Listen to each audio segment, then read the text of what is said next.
ఈ మట్టి శరీరం చేయకముందే దేవుడు ఒక వాక్య శరీరాన్ని మన కొరకు చేశాడు. ఎక్కడ ఒకసారి చూద్దాం. ఆది కాండము 1వ అధ్యాయము 27వ వచనం.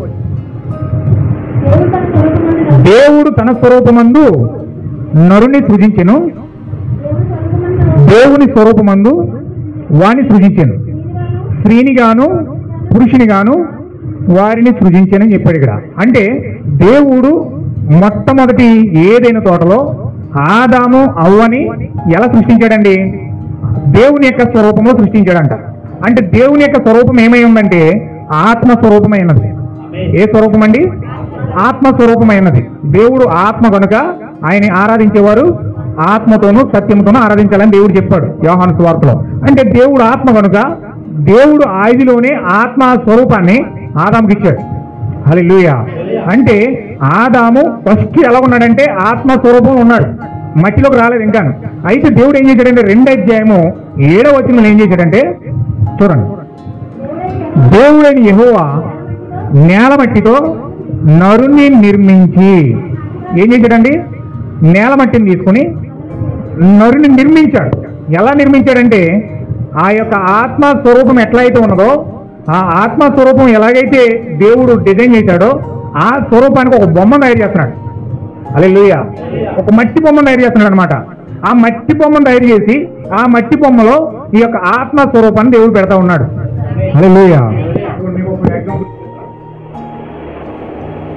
దేవుడు ఏదైనా తోటలో అందరికీ కనపడుతుంది కదండి. దేవుడు ఏదైనా తోటలో మొట్టమొదటిగా తయారు చేసిన శరీరం ఏంటంటే ఇవ్వండి. ఇది ఏ శరీరం అంటే మట్టి శరీరం. ఇది మట్టి శరీరం. ఇది ఏ శరీరం అంటే తీయోపని శరీరం. ఇది కంటికి కనిపించదు. ఇది కంటికి కనిపించే శరీరం కాదు. ఇది కంటికి కనిపించే శరీరం కాదు. ఈ శరీరం దేవుడు మొట్టమొదటిగా ఇది ఎక్కడి నుంచి వచ్చిందంటే దేవుడి నోట్లో నుంచి వచ్చింది. పలకబడిన మాట ద్వారా ఆయనే నా స్వరూపంలో నా రూపంలో ఒక మనిషి కలుగును కాకంటే దేవుని యొక్క ఆత్మ స్వరూపం ఎట్లయితే ఉన్నదో అదే విధంగా ఈ స్వరూపం వచ్చింది. హల్లెలూయా.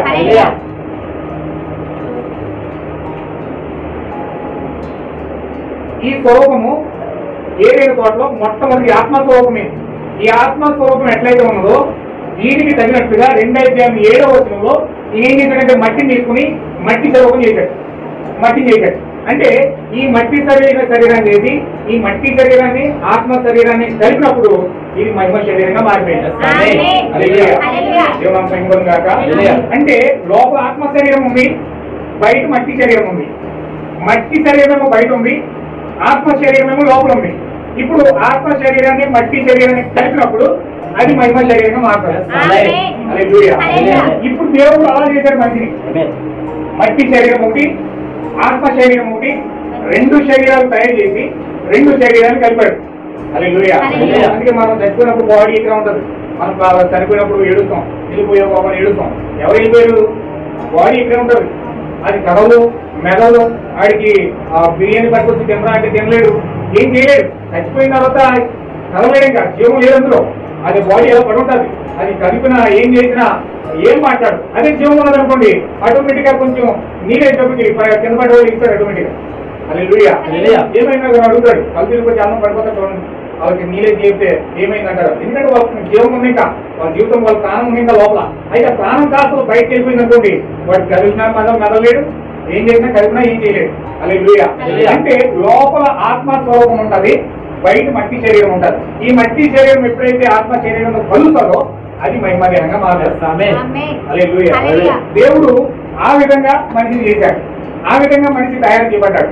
అయితే ఇక్కడ ఏం జరిగిందంటే దేవుడు మట్టి శరీరాన్ని ఆత్మ శరీరాన్ని కలిపినప్పుడు ఇక్కడ ఏం జరిగిందంటే అది విమోచన కార్యంగా మారింది. హల్లెలూయా. అంటే విమోచన అర్థం ఏంటంటే, విమోచన ఏంటండి? అసలు మనం విమోచన పొందుకోవాల్సిన అవసరం ఏముంది? దేనికి విమోచన పొందుకోవాలి అని మనం ఆలోచిస్తే, మనము ఎప్పుడైతే దేవుడి మట్టి శరీరాన్ని ఆత్మ శరీరాన్ని ఒక పకడ్బందీగా తయారు చేసి సృష్టించి ఆత్మ శరీరాన్ని సృష్టించాడు, మట్టి శరీరాన్ని చేతులతో చేశాడు. చేతులతో చేయబడిందేమో మట్టి శరీరం, నోటును సృష్టించిందేమో ఆత్మ శరీరం. ఈ రెండింటిని కలిపి మహిమాదేహంగా మహిమా శరీరంలో ఏదైనా గొడవలు సంచారం చేస్తా ఉన్నారు. అయితే ఏం జరిగిందంటే ఏదైనా తోటలో వాళ్ళు సంచారం చేస్తా ఉన్నప్పుడు సర్పం అక్కడికి వచ్చి వారిని దేవుడిచ్చే మాటను కాకుండా, దేవుడిచ్చే ఆజ్ఞను కాకుండా, వారి యొక్క సొంత జ్ఞానాన్ని ఎప్పుడైతే అవ్వకు చెప్పాడో, అవి ఎప్పుడైతే సొంత జ్ఞానం విన్నదో, దేవుడి వాక్యాన్ని పక్కన పెట్టేసి సాతాను మాటకి ఎప్పుడైతే అవకాశం ఇచ్చిందో, వారు ఏం చేశారంటే ఈ యొక్క లోపల ఉన్న మహిమపరచబడిన దేహము, ఆ థియోపని దేహము వారిని విడిచిపెట్టి వెళ్ళిపోయింది. హల్లెలూయా. ఎందుకంటే థియోపని దేహంలో పాపం ఉండదండి. థియోపని దేహము పాపమునకు చాలా దూరంగా ఉంటుంది. పాపం అందులో పెడితే ఇమ్మీడియట్లీ ఈ యొక్క థియోపని ఎగిరిపోతుంది. హల్లెలూయా. లాస్ట్ వీక్ మీకు చెప్పాను, థియోపని అంటే అర్థం ఏంటంటే ఒక శరీరం అన్నాను. ఎలా వచ్చింది అది? యేసుక్రీస్తు మీదకి ఎలా వచ్చిందండి? పావుర రూపంలో వచ్చింది. అంటే ఈ కాలం మీద ప్రవక్త అన్నాడు, ఆ పావురం అంటండి, ఆ థియోపని అంటండి చాలా సెన్సిటివ్ అట, చాలా సెన్సిటివ్గా ఉంటుంది. చిన్న అలికిడి, చిన్న అవిశ్వాసం, చిన్న పాపం దాన్ని అంటగానే వెంటనే ఇమీడియట్గా ఎగిరిపోతుంది. హల్లెలూయా. అయితే ఇక్కడ ఏం జరిగిందంటే ఎప్పుడైతే అవ్వ సాతాను మాటకి చెవిచ్చిందో, ఆ ఆలోచన ఎప్పుడైతే లోపలికి ఎంటర్ అయిందో, ఆ ఎంటర్ అయిన మరుక్షణమే వాళ్ళలో ఉన్న పరిశుద్ధాత్మ వాళ్ళలో ఉన్న థియోపని ఎగిరిపోయింది. అంటే వాళ్ళని థియోపని విడిచిపెట్టేసింది. దేవుడు ఎక్కడి నుంచి అయితే ఆ థియోపని ఇచ్చాడో, ఆ వాక్య శరీరం ఇచ్చాడో, మరలా తిరిగి తన యజమాని ఎత్తుకు వెళ్ళిపోయిందంట. హల్లెలూయా. దేవుడు థియోపని ఇచ్చాడు, వాక్య శరీరం ఇచ్చాడు, నోటితో సృజించి ఆ సృజించబడిన వాక్య శరీరాన్ని ఆదాంలో పెట్టాడు. కానీ ఎప్పుడైతే వీరు అవ్వ ఆదాము సాతాను మాటకి ఎప్పుడైతే అవకాశం ఇచ్చారో, మరలా తిరిగి ఆ థియోపని బయటకు వచ్చేసి దేవుని దగ్గరికి వెళ్ళిపోయింది. హల్లెలూయా. అంటే వాళ్ళు ఆ థియోపని కోల్పోయారు, వాళ్ళు ఆ శరీరాన్ని కోల్పోయారు. విమోచన అంటే అర్థం ఏంటంటే ఆ కోల్పోయిన, విడిచిపెట్టబడిన ఏదైనా తోటలో అవిశ్వాసం ద్వారా సాతాను మాటకి చెవిచ్చి ఏ థియోపని అయితే కోల్పోయారో తిరిగి మరలా ఆ థియోపనిని పొందుకోవడమే విమోచన అయి ఉన్నది. హల్లెలూయా. విమోచన అంటే ఏంటండి? మనం కోల్పోయిన థియోపని శరీరాన్ని ఏదైనా తోటలో తిరిగి పొందుకోవడమే విమోచన. హల్లెలూయా. అయితే దేవుడు ఏం చేశాడంటే ఈ విమోచన పొందుకోవడానికి దేవుడు ఈ యొక్క 7 పండుగలు మనకు పెడతా ఉన్నాడు. ఈ యొక్క 7 పండుగలు ఎందుకు పెడతా ఉన్నాడంటే విమోచన పొందుకోవడానికి. అంటే విమోచన మనం పొందుకోవాలంటే 7 పండుగలు ద్వారా మనము విమోచనలోకి అడుగు పెడతా ఉన్నాం. హల్లెలూయా. దేవుడు 7 పండుగలు ఎందుకు ఇచ్చాడంటే ఇది వధువు యొక్క విమోచన కొరకు, నీ యొక్క విమోచన కొరకు, నా యొక్క విమోచన కొరకు దేవుడు 7 పండుగలు ఏర్పాటు చేశాడు. హల్లెలూయా. ఇది ఇజ్రాయేలుకు నమూనాగా ఇచ్చాడు. ఇజ్రాయేల్కి నమూనాగా ఇచ్చి ఆ 7 పండుగలు వాళ్ళు ఎందుకు చేస్తున్నారంటే 7 పండుగల ద్వారా వారు గుడారంలో అడుగు పెడతారు. హల్లెలూయా. అంటే గుడారం ఏంటండి? గుడారం అంటే ఏంటి? థియోపని బాడీ అయి ఉన్నది. చేతులు చేత కట్టబడినది కాక ఏమంటున్నారు అక్కడ పౌలు గారు? దేవుని చేత కట్టబడిన శరీరం. అంటే చేతులతో కట్టబడింది ఏ శరీరం అంటే మట్టి శరీరం. మట్టిని తీసుకున్నాడు, చేతులతో దాన్ని ఏం చేశాడు? నిర్మించాడు. ఈ చేతుల చేత కట్టబడినది కాకుండా దేవుని మాట ద్వారా సృష్టించబడిన శరీరం ఏదంటే, గుడారం ఏదంటే థియోపని బాడీ అన్నది. హల్లెలూయా. మీకు ఒక విషయం చూపిస్తాను చూడండి. హెబ్రీ పత్రిక, కొంచెం జాగ్రత్తగా మీరు నన్ను ఫాలో అవ్వండి. కొన్ని విషయాలు నేను స్లోగా మీకు కొంచెం డీప్గా చెప్పాలని ఆశపడుతున్నాను. కొంచెం నేను లోతుగానే వెళ్తాను ఈరోజు వాక్యం. దేవుడు నాకు ఎంతవరకు నాకు ఓపిక ఇచ్చి నడిపిస్తాడో అంతవరకు మీకు వాక్యం పంచుకుంటాను. కొంచెం జాగ్రత్తగా మీరు పట్టుకోండి. హెబ్రీ పత్రిక 10 అధ్యాయం మొదటి నుంచి చదవండి. ధర్మశాస్త్రము రాబోచున్న మేలులో ఛాయగలిగే గాని ఆ వస్తువుల నిజ స్వరూపము కలది కాదు.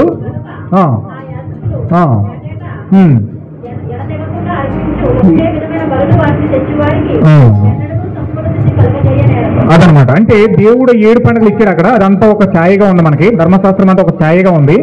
రాబో దినాలకు నిజ స్వరూపానికి ఒక ఛాయగా ఉంది. వాళ్ళు చేసే అన్ని కూడా సంపూర్ణ సిద్ధి కలుగుచేవు. అంటే సంపూర్ణత పొందుకోవడానికి అవన్నీ పనికిరావు. సంపూర్ణత పొందుకోవాలంటే నిజ స్వరూపం కావాలి. సంపూర్ణత పొందుకోవాలంటే నిజ స్వరూపమైన రావాలి. ఆ నిజ స్వరూపం వస్తేనే సంపూర్ణం జరుగుతుంది. హల్లెలూయా. మీకు అర్థమయ్యేలా చెప్పాలంటే, నేను ఇక్కడ బాడీ ఉంది, అందులో ప్రాణం లేకపోతే ఉపయోగం ఏముంటుందండి? బాడీ ఉండి ప్రాణం లేకపోతే ఉపయోగం ఏంటి? ధర్మశాస్త్రం అటువంటిది. అంటే ఒక మట్టి శరీరానికి సాదృశ్యంగా ధర్మశాస్త్రం కనబడుతుంది. అందులో నిజ స్వరూపం రావాలి. నిజ స్వరూపం ఏమిటంటే ఇక్కడ చెప్తున్నాడు చూడండి, అక్కడ కింద మనం చదువుతూ ఉన్నాం. అలాగూ చేయగలిగిన ఎడల సేవించి వారు ఒక్కసారి శుద్ధపరచబడిన తరువాత వారి మనస్సాక్షికి ఉండదు కనుక మానవుడు కదా. ఆ బలులు అర్పించుట చేత ఏటేటా పాపములు జ్ఞాపకమునకు వచ్చిచున్నవి. ఎలయనగా ఎడ్ల యొక్కయు మేకల యొక్కయు రక్తము పాపమును తీసివేయుట అసాధ్యం. కాబట్టి అక్కడ ఇజ్రాయేల్ ఏం చేస్తున్నారు? ఇప్పుడు తినండి, ఎడ్లు కోస్తున్నారు, మేకలు కోస్తున్నారు, గొర్రెలు కోస్తున్నారు, గోళ్ళు కోస్తున్నారు, ఏమండి పొట్టేలు కోస్తున్నారు, గువ్వలు కోస్తా ఉన్నారు. వాటన్నిటిని కోసి రక్తాన్ని కరుణాపీఠం తోపిస్తూనే ఉన్నారు. ఇప్పటికీ బలులు అర్పిస్తూనే ఉన్నారని వాళ్ళకి తెలియదండి. అక్కడ ఎప్పుడైతే యేసుక్రీస్తు సిలువబడిన తర్వాత ఆ దేవాలయపు తెర చినిగిపోయిందో, ఆ దేవాలయంలో కరుణాపీఠం మీద ఉన్న దేవుడు బయటకు వచ్చేసాడు, అన్య జనుల దగ్గరికి వచ్చేసాడన్న సంగతి వారికి ఇంకానూ బయలుపరచబడలేదు. వాళ్ళు ఏం చేస్తున్నారు? ఇంకా దేవుడు కరుణాపీఠం దగ్గర ఉన్నాడు, ఇంకా దేవుడు మోషే ద్వారా 3 భాగాలు ఇచ్చాడు వాళ్ళకి. ఆవరణము, పరిశుద్ధ స్థలము, అతి పరిశుద్ధ స్థలం 3 భాగాలు ఇచ్చాడు. ఆవరణంలో ప్రజలు ఉంటారు, అతి పరిశుద్ధ స్థలంలో యాజకులు ఉంటారు, ఆ అతి పరిశుద్ధ స్థలంలో కరుణాపీఠం ఉంటుంది, షెకేనా మహిమ ద్వారం మధ్యలో. వాళ్ళు ఏమనుకున్నారంటే అక్కడ షెకేనా గ్లోరీ ఉన్నట్ట ఆ యొక్క స్థానంలో, ఆ కరుణాపీఠం ఉన్న స్థానంలో, ఆ మందసం ఉన్న స్థానంలో ఇంకా దేవుడు ఉన్నాడనే ఒక భ్రమలో వారు ఏం చేస్తున్నారంటే గొర్రెలు కోస్తున్నారు, అక్కడ రక్తాన్ని పోషిస్తున్నారు, మేకలు కోస్తున్నారు, పొట్టేలు కోస్తున్నారు, దోళ్ళు కోస్తున్నారు, ఎడ్లు కోస్తున్నారు. అనేక రకాలుగా దేవుడు ధర్మశాస్త్రంలో ఇచ్చిన రూల్స్ అన్ని వాళ్ళు పాటిస్తూ, ఏ పాపానికి ఏ జంతువుని అర్పించాలో ఆ జంతువుని అర్పిస్తూ, రక్తాన్ని ప్రోక్షిస్తూ వాళ్ళు బలులు అర్పిస్తున్నారు. హల్లెలూయా. కానీ అవన్నీ కూడా ఏమంటున్నాడు ఇక్కడ? పాపమును తీసివేయట అసాధ్యం. ఆ ఎడ్ల రక్తం పాపాన్ని తీయదు, గొర్రెల రక్తం పాపాన్ని తీయదు, మేకల రక్తం పాపాన్ని తీయదు, ఆ గువ్వల రక్తం పాపాన్ని తీయదు, ఆ పౌరే రక్తం పాపాన్ని తీయదు. ఏది కూడా భూమి మీద ఉండిన ఏ జంతువు యొక్క రక్తము గాని పాపమును తీసే అర్హత వాటి యొక్క రక్తానికి లేదండి. హల్లెలూయా. మనకు తెలుసు ఏంటంటే మనము బైబిల్ చదువుతున్నాం కాబట్టి, వాక్యం చదువుతా ఉన్నాం కాబట్టి, యేసుక్రీస్తు దేవుడని గుర్తించాం కాబట్టి, ఆయన రక్తము ద్వారా ప్రతి పాపము కూడా కడిగిపడుతుందని చెప్పి మనం చదివి ఉన్నాం కాబట్టి, హల్లెలూయా, మనకు అర్థమైంది యేసుక్రీస్తు యొక్క రక్తము ప్రతి పాపమును కడిగివేస్తుంది. కానీ యూదులకు ఆ విషయం తెలియదండి. యూదులకు ఆ విషయం తెలియదు కనుక వాళ్ళు జంతువుల రక్తాన్ని అర్పిస్తున్నారు. అయితే ఇక్కడ విషయం ఏమిటంటే వాటి యొక్క రక్తము పాపం తీసివేయట అసాధ్యము కాబట్టి ఆయన లోకమును ప్రవేశించినప్పుడు ఎలా చెప్తున్నాడు? బలియు అర్పణయు నువ్వు కోరలేదు కానీ ఏ శరీరం అది ఏమంటున్నాడు ఇక్కడ అంటే, నేను బలుల కోసము అర్పణల కోసము నేను కోరట్లేదు కానీ దేవుడు కోరేది ఏంటంటే థియోఫనీ శరీరం కోరుతున్నాడు ఆయన. హల్లెలూయా. అంటే భూమి మీద ఒక క్రైస్తవుడు చర్చికి వెళ్ళేది ఎందుకంటే, భూమి మీద ఒక క్రైస్తవుడు చర్చికి ఎందుకు వెళ్ళాలంటే ఖచ్చితంగా వారు థియోఫనీ బాడీ పొందుకోవడానికి వెళ్ళాలి. ఏ బాడీ పొందుకోవడండి? థియోఫనీ అనగా వాక్య శరీరమై ఉన్నది. ఇప్పుడు ఒక నిజమైన క్రైస్తవుడు థియోఫనీ పొందుకోవడానికి చర్చికి వెళ్ళాలి. కానీ విషయం ఏంటంటే భూమి మీద 99% క్రైస్తవులకి థియోఫనీ శరీరం ఉందన్న సంగతి తెలియదండి. దేవుడి దగ్గరికి వెళ్తే నాకు ఇల్లు ఇస్తాడు, దేవుడి దగ్గరికి వెళ్తే నాకు పొలం ఇస్తాడు, దేవుడి దగ్గరికి వెళ్తే నాకు మంచి పెళ్లి చేస్తాడు, దేవుడి దగ్గరికి వెళ్తే నాకు మంచి ఆరోగ్యం ఇస్తాడు, దేవుడి దగ్గరికి వెళ్తే నాకు పాడి పంటలు ఇస్తాడు, దేవుడి దగ్గరికి వెళ్తే నాకు ఐశ్వర్యం ఇస్తాడు, ఇలాగా ఆలోచిస్తారు. కానీ దేవుడిని ఏదో అవసరాలు తీర్చుకోవడానికే దేవుడిని ఆశ్రయిస్తారు. కానీ నిజముగా దేవుడు వాటన్నిటిని ఇస్తాడు. కానీ అసలు దేవుడిని ఎందుకు చర్చికి రమ్మంటాడని తీయపనివ్వడానికి. హల్లెలూయా. దేవుడు కోరేది ఏంటంటే బలులు అర్పణలు కోరట్లేదు. కానీ నువ్వు తెచ్చే కానుకలు, నువ్వు తెచ్చే బలులు, నువ్వు తెచ్చే అవన్నీ కూడా దేవుడు కోరుకోవట్లేదు. కానీ దేవుడు నీ నుంచి కోరుకునేది ఏంటంటే నీ హృదయంలో పౌరమును పొందుకోవాలని, నీ హృదయంలో థియోఫనీ పొందుకోవాలని దేవుడు ఆశపడతా ఉన్నాడు. హల్లెలూయా. దేవుడు ఎందుకు కోరుతున్నాడంటే, థియోఫనీ ఎందుకు కోరుతున్నాడంటే, దేవుడు థియోఫనీయే ఎందుకు కోరుకుంటున్నాడంటే దేవుడు నివసించే స్థలమే థియోఫనీ ఉన్నది. హల్లెలూయా. చాలా జాగ్రత్తగా గట్టిగా మీ మైండ్లో గట్టిగా ప్రింట్ చేసుకుంటూ సహోదరులారా, దేవుణ్ణి ఈ శరీరంలో ఆహ్వానించవద్దు. దేవుడి శరీరంలో రాడు. రక్త మాంసములు దేవుని రాజ్యాన్ని స్వతంత్రించుకొనజాలవు అన్నాడు. అంటే ఈ రక్త మాంసాల్లోనికి దేవుడు రానే రాడు. హల్లెలూయా. చాలా మంది ప్రజలు చెప్తారు, నేను పరిశుద్ధాత్మ పొందుకున్నాను, నేను పరిశుద్ధాత్మ పూర్ణయ్యాను, దేవుడు నాలో ఉన్నాడు, దేవుడు నాలో నుంచి మాట్లాడేస్తున్నాడు, నాకు దర్శనాలు ఇచ్చేస్తున్నాడు, నాకు కళలు ఇచ్చేస్తున్నాడు, నేను దేవుళ్ళలో లీనమైపోయాను, దేవుళ్ళలో ఐక్యమైపోయానని చాలా మంది చెప్తారు.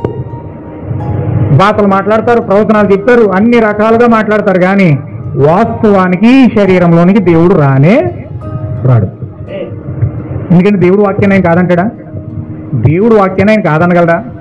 రక్త మాంసంలో పరలోక రాజ్యాన్ని స్వతంత్రించుకోలే అన్నాడు. ఇప్పుడు స్వతంత్రించుకోలేనప్పుడు, ఈ రక్త మాంసాల్లో ఆ శక్తి లేనప్పుడు ఈ శరీరంలో దేవుడు ఎలాగొస్తాడు? ఈ యొక్క రక్త మాంసంలో దేవుడు ఎలాగొస్తాడు? దేవుడు రావాలంటే రక్త మాంసాల్లోనికి దేవుడు రానే రాడు, అవకాశమే లేదండి. మరి దేవుడు ఏ శరీరంలోకి వస్తాడు? థియోఫనీ శరీరంలోకి వస్తాడు. దేవుడు థియోఫనీ శరీరంలోకి వస్తాడు కనుక, దేవుడు నివసించే స్థలమే థియోఫనీ కనుక, నీవు దేవుడిని ఆహ్వానించడానికి ముందు థియోఫనీని ఆహ్వానించాలి. హల్లెలూయా. ఎవరిని ఆహ్వానించాలండి? థియోఫనీ ఆహ్వానించాలి. థియోఫనీ పొందుకోకుండా నువ్వు దేవుని పొందుకోలేవు. దేవుడికి నీకు ఎటువంటి సంబంధం లేదు. అందుకే ఈరోజు చాలా మంది దేవుడిని పొందుకున్నాననే భ్రమలో వెళ్ళిపోతారు. కానీ దేవుడు నాలో ఉన్నాడు, నేను ఎప్పటి నుంచో క్రైస్తవుడిని, నేను ఎప్పటి నుంచో క్రైస్తవురాలిని అని చెప్పుకుంటారు. కానీ వాళ్ళ జీవితాల్లో దేవుని గూర్చిన సాక్ష్యము కానీ, దేవుని గూర్చిన క్రియలు కానీ, దేవుని గూర్చిన జీవితము కానీ వారిలో కనపడనే. ఎందుకు కనపడదు? ఎందుకు కనపడదంటే వాళ్ళు దేవుడు నాలో ఉన్నాడనే భ్రమలో ఉన్నారు, కానీ దేవుడు వాళ్ళలో లేడండి. దేవుడు ఉంటే ఖచ్చితంగా దేవుడు చేయవలసిన క్రియలు చేస్తాడండి. హల్లెలూయా. ఏమని చెప్పాడు దేవుడు? ఇప్పుడు చూడండి, తాటికాయ ఉందండి, తాటి చెట్టునే పాతారు, మీరు తాటి టెంక పాతారు. అది తాటి టెంక మొక్క వచ్చి పెద్దదయింది, ఆ తాటికాయలు కాస్తుందా కాయదండి? ఖచ్చితంగా కాస్తుంది. మామిడి టెంక పాతారండి, ఆ మామిడి టెంక భూమిలోకి వెళ్ళింది, మొక్క వచ్చింది, ఎదిగింది. మామిడికాయలు కాస్తుందా కాయదా? ఖచ్చితంగా కాస్తుంది. మామిడి చెట్టు కనుక ఆ మామిడి యొక్క స్వభావం టెంకలో ఉంది కనుక నువ్వు పాతావు కనుక అది ఖచ్చితంగా చెట్టు అవుతుంది, కాయలు కాస్తుంది. హల్లెలూయా. ప్రతి జంతువు దాని విత్తనాలు ఫలిస్తారు, ప్రతి చెట్టు దాని విత్తనాలు ఫలిస్తారు, ప్రతి జీవి దాని విత్తనాలు ప్రత్యుత్పత్తి చేస్తారు. మరి ప్రతి జీవిలో కూడా దేవుడి క్రమం పెట్టినప్పుడు దేవుడు అయ్యేదిన తోటలో ఆదాముని అవ్వన కూడా సృష్టించి ఏమన్నాడు తెలుసండి? మీరు ఫలించి భూమిని నిండించండి అన్నాడు. హల్లెలూయా. అంటే వీళ్ళు ఫలించి భూమిని నిండించాలి, పిల్లలతో వాళ్ళు కలకలాడాలి. అంటే వారిలో ఏ విత్తనమైతే దేవుడు పెట్టాడో, ఏ జీవమైతే వారిలో ఉన్నదో ఆ విత్తనాన్ని తిరిగి ప్రత్యుత్పత్తి చేసే క్రమాన్ని దేవుడు మనిషిలో పెట్టాడు. హల్లెలూయా. ఒకవేళ దేవుని జీవము గనక, దేవుని యొక్క పరిశుద్ధాత్మ గనక, దేవుడు గనక వారి యొక్క హృదయంలోకి వస్తే, దేవుని యొక్క జీవము గనక వారి హృదయంలోకి వస్తే ఆ యొక్క జీవం ప్రత్యుత్పత్తి అవుతుంది, అవదండి? ఖచ్చితంగా అవుతుంది. దేవుడు లోపల ఉండి దెయ్యం యొక్క క్రియలు ఎలా చేస్తాడండి? దేవుడు లోపల ఉండి దెయ్యం యొక్క క్రియలను ఎలా ఉత్పత్తి చేస్తాడు? దేవుడు లోపల ఉండి పాపాన్ని ఎలా ప్రత్యుత్పత్తి చేస్తుంది? దేవుడు లోపల ఉండి అబద్ధాన్ని ఏ విధంగా ప్రత్యుత్పత్తి చేస్తుంది? దేవుడు లోపల ఉండి వ్యభిచారాన్ని ఏ విధంగా ప్రత్యుత్పత్తి చేస్తాడు? దేవుడు లోపల ఉండి చెడ్డ క్రియలు ఏ విధంగా వస్తాయి? దేవుడు అన్నాడు బైబిల్లో, ఒక నుయ్యి ఉన్నదనుకోండి, ఆ నూటిలో చప్పనీరు ఉంటే తోడినప్పుడు చప్పనీరు వస్తాయి, ఉప్పనీరు ఉంటే తోడినప్పుడు ఉప్పనీరు వస్తాయి. కానీ ఆ ఒక్క నూతిలో నుంచే ఉప్పనీరు చప్పనీరు వస్తాయండి? రావు కదా. ఒక్క నూతిలో నుంచే ఉప్పనీరు చప్పనీరు రానప్పుడు ఒక నోటిలో నుంచే ఈ నోరు నుయ్య, ఈ నుయ్యిలో నుంచే మంచి వస్తుంది, చెడు వస్తుంది. ఎలా రాగలుగుతున్నాయి?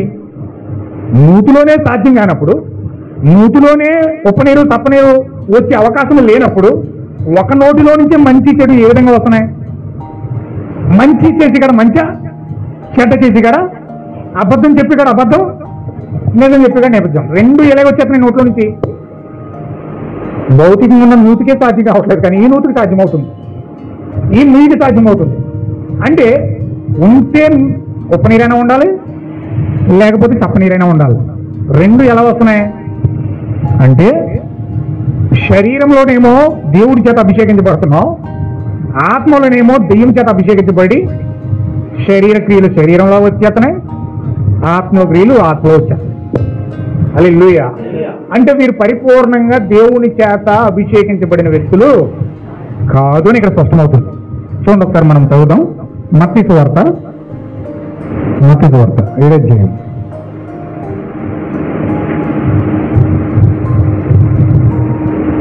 అధ్యాయం 15 వచ్చిన చదవండి. అబద్ధ ప్రవక్తలను గూర్చి జాగ్రత్త పడుడి, వారు గొర్రె చర్మములు వేసుకుని మీ వద్దకు వత్తురు, కానీ లోపల వారు ఇది చూడండి, ఇక్కడ పైకి ఏమో గొర్రె చర్మం కప్పుకున్నారట, లోన ఎవరున్నారు? ఇది మనుషుల యొక్క నైజం. మనుషుల యొక్క నైజం ఎలా ఉన్నదంటే పైకి గొర్రెపిల్ల, పైకి క్రైస్తవుడు, పైకి ప్రార్థన, పైకి అన్ని కార్యాలు చక్కగా నీతివంతంగా కనబడతాయి. కానీ లోన ఉన్నది ఎవరో? తోడేలు చీల్చి చెండాడేస్తుంది. కోపంతో, అసూయతో, ద్వేషంతో, పగతో, కక్షలతో, ఈర్ష్యలతో, భయంకరమైన కార్యాలతో లోపల తోడేలు మనుషులు చీల్చి చెండాడేస్తుంది. పైకి మాత్రం గొర్రెపిల్ల. ప్రార్థన చేస్తే చివరి నుంచి చివరికి కనపడుతుంది. ఆ చివరి నుంచి చివరికి పరిశుద్ధురాలు అంటే ఈవిడే అనుకుంటాం, పరిశుద్ధుడు అంటే ఇతనే అనుకుంటాం. కానీ వాస్తవానికి అతను పరిశుద్ధుడు పైకి మాత్రమే. పైన బట్టి లోన దాని శక్తి లేదు. హల్లెలూయా. చదవండి. వారి ఫలముల వలన మీరు వారిని తెలుసుకుందరు.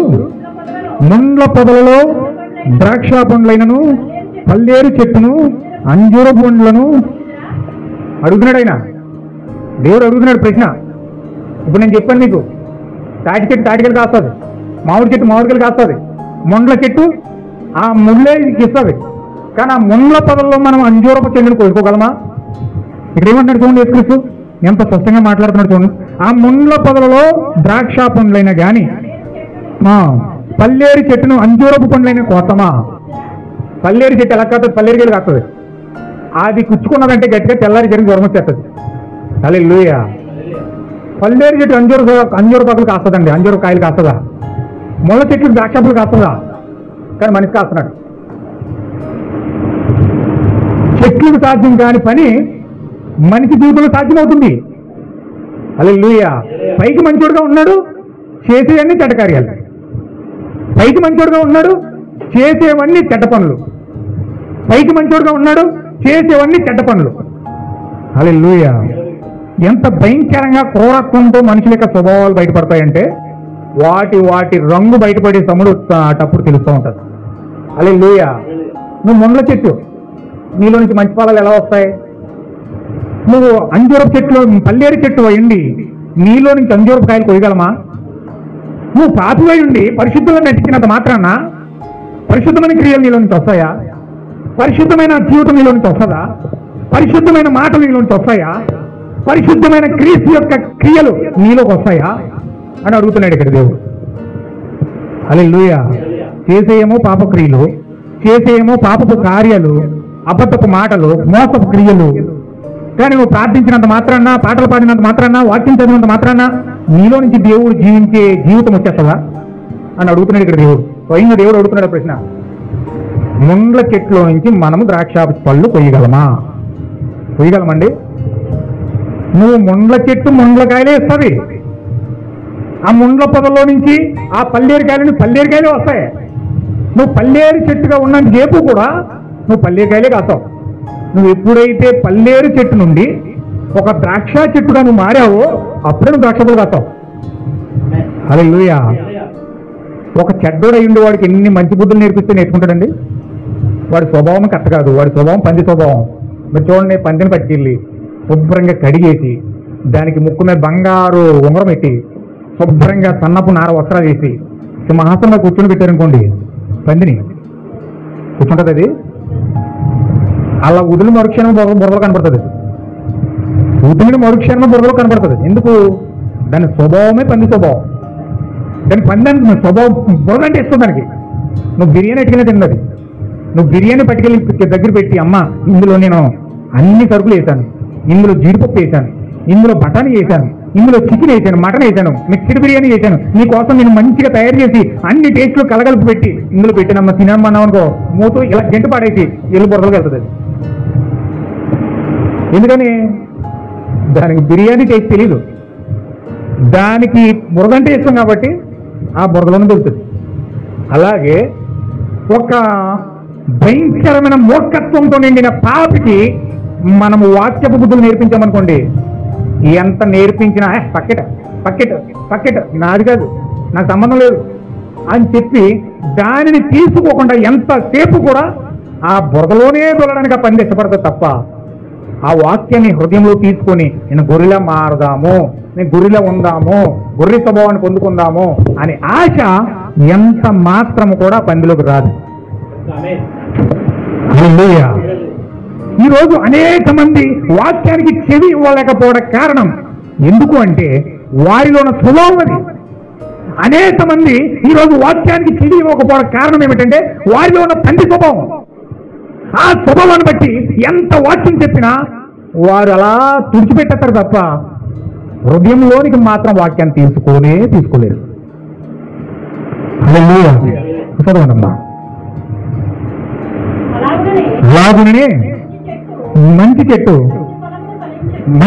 మంచి ఫలాలు ఫలించును, పనికి మాలిన చెట్ల కోసం మాట్లాడతలేండి. ఇక్కడ ఎవరి కోసం మాట్లాడుతున్నాడు? యోహాన్ అన్నాడు, మారు మనసు పొందకపోతే చెట్ల వేరన గొడ్డలి నాటి వేయబడి ఉందన్నాడు. అంటే చెట్లు వేరన గొడ్డలు పెట్టేశాడట. అంటే యోహాన్ డైరెక్ట్గా కట్టట్టుకొచ్చి ఎక్కడెట్టి మారు మనసు పొందకుండా నరికేస్తాను అన్నాడు. హల్లెలూయా. ఆయన సువార్త అంత భయంకరంగా ఉంది. అందుకే చాలా మంది బిందెలు ఎత్తుకుని భయపడిపోరు. యోహాన్ అంటే భయపడిపోరు. గొడ్లెట్టుకుని వస్తుంటే మొత్తం పారిపోయేవారు అనమాట. ఆయన గొడ్లే, ఆ కత్తి మాత్రం కట్టమే తెలుసు, అదే నేర్చుకున్నాడు అడవులోని. ఆ అడవులో అదే నేర్చుకున్నాడు. ఆ గొడ్లే, ఆ చెట్లు అయ్యే చూశాడు. ఆయనకి ఆకలి ఎత్తే మిడతలు తినడం, ఆకలి ఎత్తే తేనె తినడం, గొడ్లెట్టిన చెట్లు నరుకోవడం అయ్యే తెలుసు యోహానికి. అదే ట్రైనింగ్ అయ్యాడు. పరిశుద్ధాత్మ అయ్యే ట్రైనింగ్ ఇచ్చింది. హల్లెలూయా. సినిమా హాల్లోకి వెళ్ళి సినిమా చూడనైనా అప్పుడు నేర్చుకుని వచ్చి నా పిల్లలకు చెప్పు అని అప్పుడు దేవుడు టీవీల ముందుకు వచ్చి అన్ని చూసి నేర్చుకుని వెళ్ళి నా పిల్లలకు చెప్పు అని టీవీలు నేర్పించలేదు, లేకపోతే బైబిల్ ట్రైనింగ్లు నేర్పించలేదు, థియాలజీలు నేర్పించలేదు, బైబిల్ కాలేజీలో తీసుకెళ్లి స్పెషల్ పాఠాలు నేర్పించలేదు. దేవుడు ఏం నేర్పించాడంటే ప్రత్యేకంగా చక్కగా ఆయన ఆ చెట్లు దగ్గర చెట్లను ఎలా పోషించాలో, ఏ విధంగా దాన్ని పరిపక్వం చేయాలో, ఏ విధంగా చెట్లు పరిపక్వం అవుతాయో, ఏ విధంగా నీరు పెట్టాలో, ఏ విధంగా అవి ఎదుగుతాయో, ఆ చక్కగా చెట్లు పోషించే విధానం అంతయు కూడా చక్కగా దేవుడు ట్రైనింగ్ ఇచ్చాడు. హల్లెలూయా. ఏ చెట్లయ్యి? ఆత్మ సంబంధమైన చెట్లయ్యి. అవి ఏ వాక్యం చెప్తే బలపడతాయో, అవి ఏ వాక్యం చెప్తే చక్కగా ఎదుగుతాయో, అవి రోగం వస్తే ఏ విధంగా వాటికి ముందు వేయాలో, ఆ చెట్లను ఎలా బలపరచాలో, ఏ విధంగా అవి ఏ కాలంలో వాటర్ ఇస్తే చక్కగా ఫలిస్తాయో, చాలా పుష్పిస్తాయో, ఆ శీతాకాలం వచ్చినప్పుడు చచ్చిపోయినప్పుడు అవి ఏ విధంగా ఆ యొక్క మనసును అంతా ఉపయోగించుకుని, జ్ఞానంతా ఉపయోగించుకుని ఆ ఏరులోకి వెళ్ళాలో, ఆ ఆకులన్నీ లోపలికి లాక్కోవాలో, ఆ జీవం అంతా ఎలా పొందుకోవాలో, ఆ మట్టిలో ఉన్న జీవము, ఆకుల్లో ఉన్న జీవము ఆ చచ్చిపోయిన స్థితిలో ఉన్నప్పుడు ఏ విధంగా లాక్కోవాలో చక్కగా ఆ చెట్లన్నిటికీ నేర్పిస్తున్నాడు. హల్లెలూయా. దేవుని నాకు మహిమ కలుగును గాక. నిజమైన దేవుని కుమారుడు అలాగే దేవుని కుమార్తెలకు అలాగే నేర్పిస్తాడు. హల్లెలూయా. ఆ స్థితిగతులు బాగోలేనప్పుడు, వాళ్ళ పరిస్థితులు బాగోలేనప్పుడు, వాళ్ళ అనారోగ్యంగా పడిపోయినప్పుడు, కుటుంబ దాంపత్య జీవితాల్లో పతనం చేసుకున్నప్పుడు, వారి జీవితాలు నాశనం అయిపోయినప్పుడు వాళ్ళు ఏ విధంగా బాగు చేసుకోవాలో, ఏ విధంగా వాక్యం దగ్గరికి వెళ్ళాలో, ఏ విధంగా పాపాలు ఒప్పుకోవాలో, ఏ విధంగా కుటుంబాలు కట్టుకోవాలో, ఏ విధంగా జీవితాలు కట్టుకోవాలో చక్కగా అవన్నీ కూడా నిజమైన దేవుని కుమారుడు దేవుని పిల్లలు అలా నడిపిస్తాడు. హల్లెలూయా. చూడండి దేవుని బిడ్డలారా, ఇక్కడ మనం గమనిస్తే మంచి చెట్టు మంచి ఫలాలు ఇస్తుందంట, చెడ్డ చెట్టు చెడ్డ ఫలాలు ఇస్తుందంట. అందుకే ఖచ్చితంగా దేవుడు ఏమంటున్నాడు అక్కడ? చూడండి, మంచి చెట్టు కాని ఫలములు ఫలింపనేరదు, పనికి మాలిన చెట్టు మంచి ఫలములు ఫలింపనేరదు.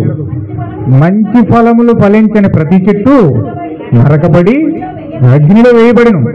కాబట్టి మీరు వారి ఫలముల వలన వారిని తెలుసుకుందరు. దేని వల్ల తెలుసుకుంటారండి? ఫలములు అంటే క్రియలు అంటాం. ఏంటండి అయ్యి? క్రియలు అంటే వారు చేసే క్రియలు బట్టి, వారు చేసే పనులు బట్టి వారు మాట్లాడే మాటను బట్టి, వారి జీవన విధానాన్ని బట్టి వారు ఏమై ఉన్నారో చెప్తామన్నమాట. హల్లెలూయా. ఎంత ప్రార్థన చేసావు అన్నది లెక్కలోకి రాదండి. ఎంత వాక్యం చదివావో అన్న లెక్కలోకి రాదు. ఎంత భక్తిపరుడిగా ఉన్నావో అన్న లెక్కలోకి రాదు. ఎంత మంచి జ్ఞానాన్ని వల్లిస్తున్నావో అన్నది లెక్కలోకి రాదు. ఎంత మంచిగా నీతిపరుడిగా ఉన్నావు, లేకపోతే ఏ విధంగా నువ్వు మాట్లాడుతున్నావు మాటలన్నీ లెక్కలోకి రావు. ఏం లెక్కలోకి వస్తాయంటే నువ్వు చేసే క్రియలు ఏంటంటే నువ్వు చేసే పనులు. వాక్యం చెప్తా ఉండి పాపం చేస్తా ఉన్నావు అనుకో, వాక్యం మాట్లాడుతూ ఉండి పాపం చేస్తున్నావు అనుకో, వాక్యం మాట్లాడుతూ ఉండి ప్రార్థన చేస్తా ఉండి పాపం చేస్తున్నావు అనుకో, దాన్ని ఏమంటారు? యేసుక్రీస్తు అందుకే అంటాడు, మంచి చెట్టు మంచి ఫలాలు ఫలింపనేరదు. అంటే పరిశుద్ధాత్మ నీలో ఉంటే ఖచ్చితంగా పరిశుద్ధాత్మ క్రియలు నీలో నుంచి బయటికి ఖచ్చితంగా వస్తాయి. అంటే నువ్వు దేవుడు నాలో ఉన్నాడు అని చెప్పుకుంటూ నువ్వు పాపం చేస్తున్నావు అంటే నీకంటే దౌర్భాగ్యుడు ఇంకొకరు ఉండరు. నువ్వు దేవుడు నాలో ఉన్నాడు అని చెప్పుకుంటూ దేవుని క్రియలు నీ జీవితంలోకి రాకుండా నువ్వు మాట్లాడుతున్నావు అంటే నీవు దేవుణ్ణే దూషిస్తున్నావు అన్నాడు దేవుడు. హల్లెలూయా. దానినే దేవదూషణ అన్నాడు. ఏంటండి అది? దేవదూషణ చేయడం అంటే ఏంటి అర్థం అంటే మన జీవితంలో క్రీస్తును పొందుకోకుండా పరిశుద్ధాత్మ నాలో ఉంది నేను క్రైస్తవుని చెప్పుకుంటూ మనం తిరగడమే దేవదూషణ. ఖచ్చితంగా పరిశుద్ధాత్మ లేకుండా పరిశుద్ధుల్లా జీవించడం అసంభవం. రక్త మాంసములు దేవుని రాజ్యాన్ని స్వతంత్రించుకుని చాలవు. అయితే దేవుని రాజ్యం ఏంటి? మరి దేవుని రాజ్యం ఏంటది? దేవుని రాజ్యం ఏమిటంటే పరిశుద్ధాత్మయే దేవుని రాజ్యం అన్నది. లోకసువార్తలో దేవుడు చెప్తున్నాడు దేవుని రాజ్యం ఏమిటంటే పరిశుద్ధాత్మ అన్నది. ఇప్పుడు దేవుని రాజ్యాన్ని నువ్వు స్వతంత్రించుకోవాలంటే, పరిశుద్ధాత్మను పొందుకోవాలంటే పరిశుద్ధాత్మ నీలోకి వచ్చి ముందుగా నీవేం చేయాలండి? ఏం చేయాలి? క్రియో పని పొందుకోవాలి, వాక్య శరీరం పొందుకోవాలి. వాక్య శరీరము పొందుకుంటేనే పరిశుద్ధాత్మ, పరిపూర్ణమైన పరిశుద్ధాత్మ నీలోకి వస్తారు. హల్లెలూయా. యోహాను సువార్త 14వ అధ్యాయము 23వ వచనం. మత్తయి సువార్త 14వ అధ్యాయం 23వ వచనం. యేసు అంటున్నాడు, ఇక్కడ మాట్లాడుతున్నాడు. ఆయన ఏమంటున్నాడంటే ఒకడు నన్ను ప్రేమించిన ఎడల ఏం చేస్తాడండి? దేవుడు ప్రేమించడం అంటే అర్థం ఏంటి? చాలా మంది అనుకుంటారు ప్రేమ అంటే ఏమిటంటే కూరట్టుకెళ్ళి ఇవ్వడం, ప్రేమ అంటే మంచి బట్టలు కొనడం, లేకపోతే మంచి చీర కొనడం, ప్రేమ అంటే వాళ్ళకి ఇష్టమైంది ఏదో ఇవ్వడం. ఆ ఇవ్వడం ద్వారా ఏం చేస్తారంటే ప్రేమను తెలియజేస్తారు. అది ఒక భాగం. ప్రేమను తెలియజేయడం అంటే ఒక భాగం ఏంటంటే వాళ్ళకి ఇష్టమైన ఏదైతే ఇష్టమని కోరుకుంటున్నారో వాళ్ళకి అది ఇస్తారు. చాలా మంది వాళ్ళ ప్రేమని కొద్దిపాటి ప్రేమని వాళ్ళ పంచుకుంటారు.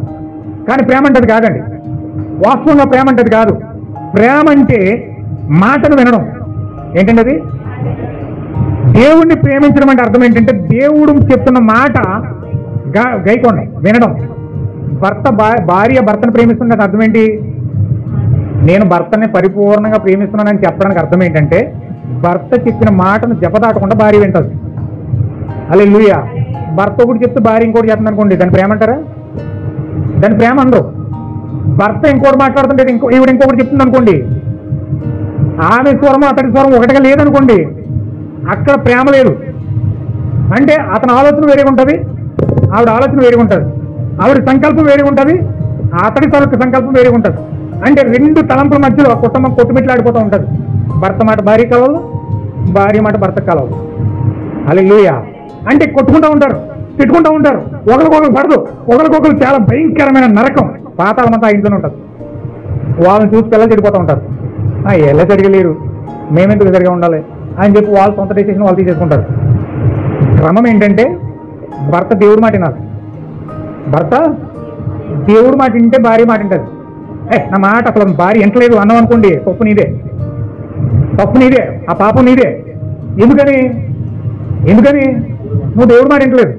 నువ్వు దేవుడికి లోబడితే నీ భార్య లోబడుతుంది. భార్య మాట వినాలంటే ముందు భర్త దేవుడికి లోబడాలి. భర్త దేవుడికి లోబడినప్పుడే భార్య నీకు లోబడుతుంది. తల్లి అంటారు పిల్లలు అసలు ఇంట్లేదు మాట ఏడిపించేస్తున్నారు. నా మాట ఇంట్రెస్ట్ సొంత నిర్ణయాలు తీసేస్తున్నారు, వాళ్ళు ఇష్టమైనట్టు వెళ్ళిపోతున్నారు, వాళ్ళు ఇష్టమైనట్టు తీసేస్తున్నారు. అంటారు. వాస్తవం ఏంటి తెలుసండి? అక్కడ ప్రాబ్లం ఏంటి తెలుసా? ఈవిడ భర్త మాట ఇంట్లేదు. ఈవిడ భర్త మాట ఇంట్లేదు కాబట్టి పిల్లలు ఈవిడ మాట ఇంట్లేదు. హల్లెలూయా. దేవుడు క్రమం పెట్టాడు. భర్త దేవుడికి లోబడాలి, అప్పుడు భార్య భర్తకు లోబడుతుంది. భార్య భర్తకు లోబడితే పిల్లలు తల్లి ఇద్దరికి లోబడతారు. హల్లెలూయా. అక్కడ భర్త లోబడకుండా దేవుడు చెప్పాడు నువ్వు నాకు లోబడమని, నువ్వే లోబడాలి, నేను లోబడినా అన్నాడు అనుకోండి, ఏముంటుంది అక్కడ? మనసులో అనుకుంటుంది చాలా చెప్ప వెళ్ళు అంటది. మనసులో అనుకుంటుంది పైగా పోయినా. హల్లెలూయా. అందుకు ఖచ్చితంగా ముందు నీకు నీ భార్య లోబడాలంటే ముందు నువ్వు దేవుడికి లోబడాలి. దేవుడికి లోబడకుండా నువ్వు లోబడిపోవాలి, నువ్వు అన్ని చేసేయాలి. నేను మాత్రం ఏది అన్నావు అనుకో, మూర్ఖుల్లా ప్రవర్తించావు అనుకో, అప్పుడు దేవుడు నీకు ఇవ్వాల్సిన మొట్టగా నీకు వేస్తాడు. హల్లెలూయా. దేవుని నామమునకు మహిమ కలుగును గాక. క్రమం అది. అయితే ఇక్కడ ఖచ్చితంగా ప్రేమ దేంట్లో వెల్లడవుతుంది? మాట వినడంలో వెల్లడవుతుంది. మాట ఒకటి చెప్తే, ఇప్పుడు చూడండి, మీరు నన్ను ప్రేమిస్తున్నారంటే అర్థం ఏంటి? ఒక పాస్టర్ని ఇక్కడ నన్ను నిలబడి నన్ను ప్రేమిస్తున్నారంటే అర్థం ఏంటి? నేను చెప్పిన వాక్యాన్ని మీరు రిసీవ్ చేసుకుంటారు. ఒకవేళ వాక్యాన్ని రిసీవ్ చేసుకోకుండా దాన్ని అక్కడే గేట్ బయట వదిలేసి మీరు మీ స్వచ్ఛత్వంలో మీ ఇష్టానుసారంగా ప్రవర్తిస్తున్నారు అనుకోండి, నా మాట లెక్క చేయకుండానే, అక్కడ అర్థం ఏంటి? అసలు నన్ను ప్రేమించట్లేదు, నా మాట వింటలేదు. నా మాట వింటలేదని అర్థం ఏంటంటే దేవుడి మాట వింటాక మీరు ఇష్టపడలేదు అని అర్థం. హల్లెలూయా. అంటే ఒకదానితో ఒకటే లింక్ అయిపోయి ఉంది. ఇది ఒక చైన్ లింక్ అనమాట. సంఘం మాట అంటే పాస్టర్ దేవుడికి లోబడాలి. పాస్టర్ దేవుడికి లోబడితే సంఘం పాస్టర్ లోబడుతుంది. ఒకవేళ సంఘం లోబడింది అనుకో పాస్టర్కి, అప్పుడు మీకు విశ్వాసం లోబడతారు. అనేకమైన ఆత్మలు రక్షించడానికి మీకు ద్వారం తెరుస్తాడు దేవుడు. పిల్లలు మీకు కనడానికి, ఆత్మీయ పిల్లలు మీ జీవితంలోకి రావడానికి దేవుడు ద్వారం తెరుస్తాడు. ఒకవేళ దేవుడు మీకు ద్వారం తెరవట్లేదని ఎవరికి సువార్త చెప్పలేకపోతున్నారు అనుకోండి, మీరు వాక్యం చెప్పకుండా ఎవరిని విడిపించడానికి అసలు ఇష్టపడలేకపోతున్నారు అనుకోండి, దాని అర్థం ఏంటంటే వాక్యం మీద అంత ఆసక్తి మీకు లేదని అర్థమవుతుంది. హల్లెలూయా. అంటే పాస్టర్ దాన్ని గ్రహిస్తాడు, పాస్టర్ దానికి అర్థమవుతుంది. నేనైతే కొన్ని చెప్పేస్తున్నాను కానీ వీళ్ళు ఇలా ఉంటారనమాట అని ఆత్మానుసారంగా ఒక స్పిరిచువల్ ఐడియా లోపల పాస్టర్కి వస్తుంది. హల్లెలూయా. అని చెప్పిన ప్రియమైన సహోదరి సోదరులకు మనం ఆలోచించండి, ప్రేమ ఎక్కడ ఎలాగవుతుందండి? మాట వినడంలో. అంటే దేవుణ్ణి మనం ప్రేమిస్తున్నాం అనడానికి పరిపూర్ణమైన అర్థం ఏంటంటే దేవుని మాటకు మనం పరిపూర్ణంగా లోబడి అవుతాం. అందుకే చాలా చోట్ల బైబిల్ ఆది కాండం నుంచి ప్రకటన వరకు అది చెప్పాడు ఆయన. అందుకే ప్రేమ ప్రేమ ప్రేమ ప్రేమ అని దేనికోసం మాట్లాడుతున్నాడంటే, భార్యాభర్తలు ఎప్పుడు వాళ్ళ ప్రేమ నిలబడుతుందంటే ఒకరి మాటను ఒకరు గౌరవించుకున్నప్పుడు. ఎప్పుడండి? భర్త మాటను భార్య ఎప్పుడైతే గౌరవిస్తాడో, భార్య మాటను భర్త ఎప్పుడు గౌరవిస్తాడో అప్పుడే ఆ భార్యాభర్తల సంబంధం అనేది చక్కగా వెళ్తుంది. నీ మాట నేనేనేదేంటి, నీ అవసరం నాకేముంది, నా అవసరమే నీకుంది అని చెప్పేసి ఒకరి మీద ఒకరు మాట మీద గౌరవం లేకుండా నా మాటే నువ్వు వినాలని ఈవిడ, నా మాటే నువ్వు వినాలని అతను ఉన్నారనుకోండి, ఆ కుటుంబం ఖచ్చితంగా పాతాళమే. హల్లెలూయా. కానీ దేవుని యొక్క కుటుంబం ఎలా కట్టబడుతుందంటే ఒకరి మాట ఒకరు గౌరవించుకున్నప్పుడు. ఆవిడ మాటను ఇతను గౌరవించాలి, ఇతని మాటను ఆవిడ గౌరవించాలి. ఆ గౌరవం ఇచ్చిపుచ్చుకున్నప్పుడే ఆ కుటుంబం కట్టబడుతుంది. ఆ కుటుంబంలో గౌరవం లేనప్పుడు ఆ కుటుంబం ఖచ్చితంగా విచ్ఛిన్నమవుతుంది. చాలామంది ఆ గౌరవం కుటుంబాల్లో ఉంచుకోకుండా బయట కుటుంబంగా నటిస్తారు. మేము చాలా సంతోషంగా ఉన్నాం, చాలా ఆనందంగా ఉన్నాం, చాలా హ్యాపీగా ఉన్నామని బయట రెచ్చపరుస్తారు. కానీ సమాజానికి భయపడి బతుకుతారు. కానీ చాలామంది కుటుంబాల్లో అది ఉండదు. కుటుంబాల్లో ఆ జీవితం ఉండదండి. సమాజానికి భయపడి మేము చాలా భార్యాభర్తలం, చాలా అన్యోన్యంగా ఉన్నాం, చాలా నమ్మకంగా ఉన్నాం, బయట వ్యక్తికి సాక్ష్యాలు ఇచ్చుకుంటారు. కానీ లోపల నిజంగా అది ఉండదండి. లోపల జీవితాలు ఉండవు. ఎందుకంటే వారు ఒకరినొకరు గౌరవించుకోవట్లేదు. ఇక్కడ ఒకరి మాట ఒక అభిప్రాయాన్ని ఒకరు గౌరవించట్లే. నీ అభిప్రాయంతో నాకు పని ఏంటని అతను అంటాడు, నీ అభిప్రాయంతో నాకు పని ఏంటని ఆవిడంటాడు. అక్కడ ఏమవుతుంది? అభిప్రాయాలు గౌరవించలేనప్పుడు విశ్వాసం ఏమొస్తుంది, అక్కడ ప్రేమలో వస్తుంది. అక్కడ ఏ విధంగా వాళ్ళు కష్టపడతారు? కుటుంబాలు ముక్కలైపోవడం కారణం ఇదే. కుటుంబాలు ముక్కలైపోవడం గల కారణం ఇదే. ఎప్పుడైతే ఒకరి అభిప్రాయంలో ఒకరు గౌరవించుకుంటారో అక్కడ కుటుంబం కట్టబడుతుంది, అక్కడ ప్రేమ వస్తుంది. హల్లెలూయా. ఖచ్చితంగా దేవుడికి నీకు మధ్యలో ప్రేమ ఉండాలంటే దేవుడు నిన్ను గౌరవించాలి, నువ్వు దేవుని గౌరవించాలి. నువ్వు వాక్యాన్ని గౌరవివ్వాలి, దేవుడికి గౌరవివ్వాలి, మాటను లోబడాలి, ఆ మాటను ప్రేమించాలి, ఆ మాటను హత్తుకోవాలి, ఆ మాటను హృదయంలో తీసుకోవాలి, ఆ మాటను జీవించాలి. అప్పుడు దేవుడు నీలోకి వచ్చి నీ అభిప్రాయాన్ని గౌరవించి నీ మాటను విని ఆయన చెప్పిన మాట ప్రకారం నీకు చేస్తాడు. నువ్వు ప్రార్థన చేస్తావు, ఆయన వింటలేదు. నువ్వు మొరపెడుతున్నావు, ఆయన వింటలేదు. నువ్వు ఏడుస్తున్నావు, ఆయన వింటలేదు. నువ్వు ఏడుస్తూ ప్రార్థిస్తున్నావు, ఆయన జవాబు చెప్పట్లేదు. ఎందుకు నువ్వు చెప్పట్లేదంటే నీ మాట ఎందుకు గౌరవించట్లేదు, నీ మాట ఎందుకు వింటలేదంటే అయినా నీకు ప్రేమ లేదు ఆయన మీద. దేవుడు అంటే నీకు ప్రేమ లేదు, దేవుడు అంటే నీకు నమ్మకం లేదు, దేవుడు మాట నువ్వు వింటలేదు. అందుచేత నువ్వు ఏడ్చినా మొత్తుకున్నా, నువ్వు ఎన్ని రోధించినా, నువ్వు ఆపత్కాల సమయంలో వెళ్ళి మోకలించి ఎంత ప్రార్థించినా దేవుడు నీ మాట వింటలేదు. నీ ఏడుపు నీదే, నీ జీవితం నీదే, ప్రార్థనే. ప్రార్థనకి వెళ్ళి చర్చిలోకి వెళ్ళి ప్రార్థన బాగానే చేస్తావు, మామూలుగానే ఉంటావు, దేవుడి మీద నమ్మకం ఉన్నట్లుగానే ఉంటావు, కానీ వాస్తవంగా ప్రేమ నీలో లేదు. నువ్వు ఆ ప్రేమ లేదు కారణం చేత దేవుడి దగ్గర నువ్వు ఏది పొందుకోలేకపోతున్నావు. హల్లెలూయా. ఇక్కడ ఏం చెప్పినట్టు చూడండి, అక్కడ అది చెప్పి ఆ మాట చెప్పాను ఏమన్నాడు చూడండి. అప్పుడు ఏమన్నాడండి? అదనమాట, దేవుడు ఎప్పుడు కూడా ఇచ్చిపుచ్చుకుంటాడు. ఆయన ఏమంటాడంటే మొదట నా యొద్దకు రండి, అప్పుడు నేను మీ యొద్దకు వస్తానంటాడు. దేవుడు నువ్వు ప్రేమిస్తే అప్పుడు నిన్ను ఆయన ప్రేమిస్తాడు. నువ్వు ప్రేమించకుండా అప్పుడే నా ఇష్టం వచ్చినట్టు నేను ఉంటాను, నా ఇష్టమైన కార్యాలు నేను చేస్తాను, దేవుడే నన్ను ప్రేమించేయాలి, దేవుడే నన్ను ఆదేశించుకోవాలి, దేవుడే నాకు కృప ఇచ్చేయాలి, దేవుడే నాకు ఆరోగ్యం ఇచ్చేయాలి, దేవుడే నాకు అన్ని చేయాలి, నేను మాత్రం ఏం చేయను. ఇది ఎంత దౌర్భాగ్యమైన కార్యం అంటే, మనిషిలోకి వెళ్ళిన మూర్ఖత్వమైన కార్యం ఏదంటే దేవుడే అన్ని చేయాలంట కానీ ఇవిడు మాత్రం ఏం చేయదట, దేవుడే అన్ని చేయాలంట ఇతను మాత్రం ఏం చేయడంట. ఇది చాలా దౌర్భాగ్యమైన కార్యం. అందుకే వాళ్ళ జీవితాల్లో సంతోషం ఉండదండి.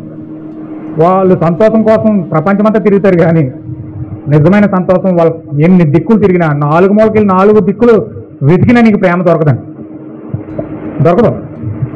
వాళ్ళు సంతోషాన్ని కోరుకుంటారు కానీ దొరకదు, ఆనందాన్ని కోరుకుంటారు కానీ దొరకదు. వారి జీవితంలో ఏదేదో చేయాలనుకుంటారు కానీ చేయలేరు. ఎందుకు అంటే వారి జీవితాల్లో దేవుని ప్రేమ లేదు. నువ్వు ప్రేమిస్తేనే దేవుడు ప్రేమిస్తాడు, గుర్తుపెట్టుకోండి. నువ్వు వాక్యం చదివితేనే, వర్తమానంతో సహవాసం చేస్తేనే దేవుడు నీకు ప్రత్యక్షిస్తాడు. నువ్వు ప్రార్థిస్తేనే దేవుడు నీకు బలం ఇస్తాడు. నువ్వు వాక్యం చదివితేనే దేవుడు నీకు ఆ వాక్యం యొక్క వాల్యూ తెలియజేస్తాడు. నువ్వు చదవకుండా, నువ్వు ప్రార్థించకుండా దేవుడు నన్ను కృపనిచ్చేయాలి, కృపనిచ్చేయాలి, ఆ రూపాంతరపరిచి శక్తినిచ్చేయాలి, రూపాంతరపరిచేయాలి, పరలోకం తీసుకెళ్ళిపోవాలి. నీ ముఖం ఏమవుతుంది? రాదది. నువ్వు ప్రార్థించాలి, నువ్వు వాక్యం చదవాలి, నువ్వు దేవునితో సహవాసం చేయాలి, అప్పుడు దేవుడు సహవాసం నీకు ఇస్తాడు. హల్లెలూయా. నువ్వు ఫాలో అవ్వకుండా దేవుడు మాత్రం చాలా రూల్స్ ఫాలో అవుతాడండి. ఆయన చాలా రూల్స్ ఉన్నాయి. నువ్వు ఫాలో అవ్వకపోయినా దేవుడు మాత్రం చాలా రూల్స్ ఫాలో అవుతాడు. భూమిలో పుట్టిన మనకే 1000 రూల్స్ ఉంటాయి. ఒక మనిషిగా ఇవాళ రేపు కనపడకపోయిన మనిషికే ఇన్ని రూల్స్ ఉంటే మరి దేవుడు రూల్స్ ఉండవా? నువ్వు ఇష్టం వచ్చినట్టు చేసేసి, నీ ఇష్టం వచ్చినట్టు బతి చేసి, దేవా నాకు ఆరోగ్యం ఇచ్చే, నాకు అది ఇచ్చే, నీకు ఇది ఇచ్చే అంటే దేవుడు చేసేస్తాడా? చేయడం అలాగా. ఆయనకి అంతకంటే ఎక్కువ రూల్స్ ఉన్నాయి. ఆయన రూల్స్లో నువ్వు వెళ్తేనే నీ దగ్గరకు వస్తాడు. ఆయన నీ రూల్స్లోకి ఆయన రాడు, నీ దారిలోకి ఆయన రాడు, ఆయన దారిలోకి నువ్వు వెళ్ళాలి. హల్లెలూయా. చదవండి.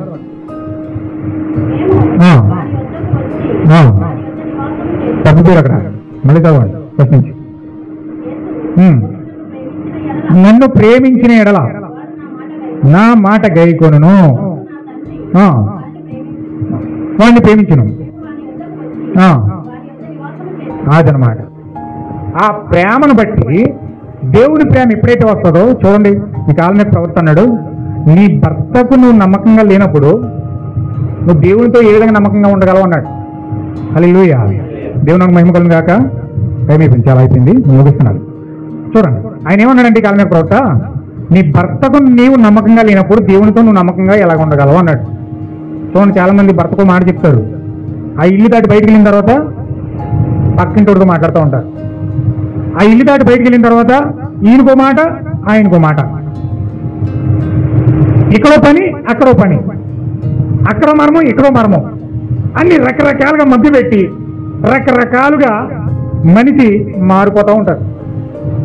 హల్లెలూయా. కానీ ఇక్కడ ఆ భర్తకే అంత అపనమ్మకంగా బతుకుతున్న నీవు దేవుడితో ఏ విధంగా నమ్మకంగా ఉండగలుగుతావు? నువ్వు ఎంత అపనమ్మకంగా ఉంటున్నావు, నిన్ను దేవుడు నమ్మగలుగుతాడంటారా? నమ్ముతాడా? అసలు నమ్మకమే, ఇక్కడ మనుషుల పట్ల ఉన్న నమ్మకమే, నువ్వు ఆ నమ్మకాన్నే కోము తీసేస్తున్నావు. మనుషుల్లోనే ఆ నమ్మకత్వాన్ని చూపించలేకపోతున్నావు. దేవుడి మీద నమ్మకత్వాన్ని చూపించాక ఏ విధంగా ముందుకెళ్ళగలుగుతావు? ఏ విధంగా దేవుడు నిన్ను నమ్ముతాడు? నేను వాస్తవానికి కొంచెం దగ్గరగా రావాలనుకుంటున్నాను. మరి భక్తి అంటే ఏదో ప్రార్థన చేసి, ఓ నమస్కారం చేసి, ఓ ముసుకేసి, ఏదో స్థలం కొట్టేసి వెళ్ళిపోయేది కాదు.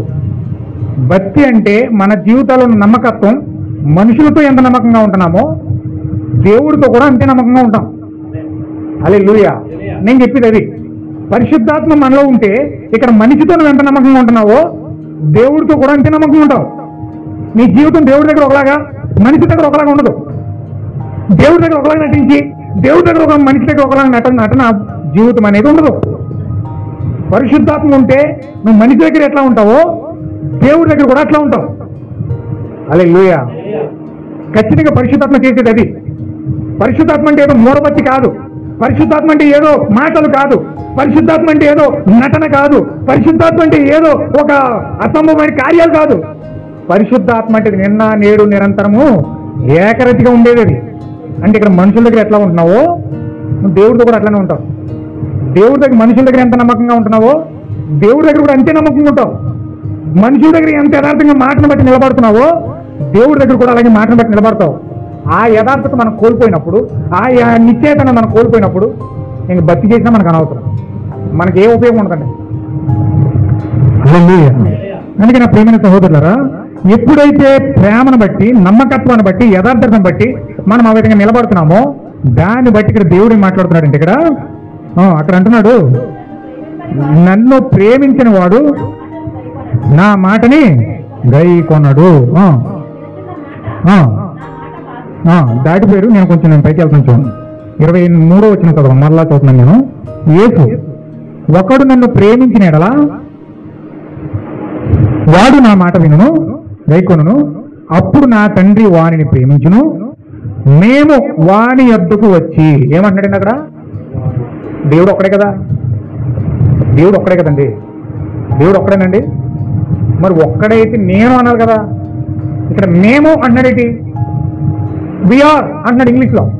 వీఆర్ అంటే మేము, మేము అని పదం వాడుతున్నాడు. చదువుతున్నారా? నేను అంటున్నాడా మేము అంటున్నాడా? ఏంటండి మేము, మేము అని ఎందుకు వాడుతున్నాడు అక్కడ? మేము అని ఎందుకు వాడుతున్నాడంటే ఆయన వచ్చేది ఎవరంటే థియోఫనీ, ఆ నెక్స్ట్ పరిశుద్ధాత్మ. అంటే పరిశుద్ధాత్మ పొందుకోవడానికి ముందుగా నువ్వెవరిని పొందుకోవాలి? థియోఫనీని పొందుకోవాలి, వాక్య శరీరాన్ని పొందుకోవాలి. అంటే వాక్య శరీరము పరిశుద్ధాత్మ నీలోకి రావాలంటే నీవు దేవుణ్ణి ప్రేమించాలి. దేవుణ్ణి ప్రేమిస్తే ఆయన పెట్టిన నియామక కాలాలు, ఆయన చెప్పిన ఆజ్ఞలు, ఆయన చెప్పిన మాటలు, ఆయన చేసిన చట్టము, ఆయన ఇచ్చిన ధర్మశాస్త్రము, ఆయన ఇచ్చిన బైబిల్ ఖచ్చితంగా నీవు పాటించి దాని దగ్గరికి వెళ్ళి ప్రార్థించి ఆ ప్రత్యక్షతను పొందుకొని ఆ జీవాన్ని పొందుకోవడానికి నువ్వు ఖచ్చితంగా తాపత్రయపడతావు. హల్లెలూయా. అర్థమవుతుంది కదండి? నేను ఇక్కడితో ముగిస్తున్నాను. ఎందుకంటే ఇప్పుడు నేను ఎత్తుకుంటే చాలా పెద్ద సబ్జెక్ట్ కాబట్టి అది నేను వచ్చే వారానికి వాయిదా వేస్తున్నాను. వచ్చే వారం చెప్తాను. ఖచ్చితంగా మీరు దానికోసం ప్రార్థించాను. 7 పండుగల్లో విమోచన దేవుడు ఎలా దాచాడు, ఆ థియోఫనీ శరీరం ఏ విధంగా మనం పొందుకోబోతా ఉన్నాం. యేసుక్రీస్తు చెప్తున్నట్లుగా నన్ను ప్రేమించిన వాడు నా మాట వింటాడు, వాడు థియోఫనీ పొందుకుంటాడు అంటున్నాడు. థియోఫనీ మనలోకి రావాలంటే మాట దగ్గరికి వెళ్ళాలి, శాసనాల దగ్గరికి వెళ్ళాలి, నియామక కాలాల దగ్గరికి వెళ్ళాలి. ఖచ్చితంగా అవన్నిటిని మనం తెలుసుకొని ప్రత్యక్షత పొందుకొని ప్రార్థించి మనం ఎప్పుడైతే దేవునితో సహవాసం చేస్తామో గుర్తుపెట్టుకోండి, దేవుడితో సహవాసం చేసినప్పుడే ఆయన సహవాసం నీకు ఇస్తాడు.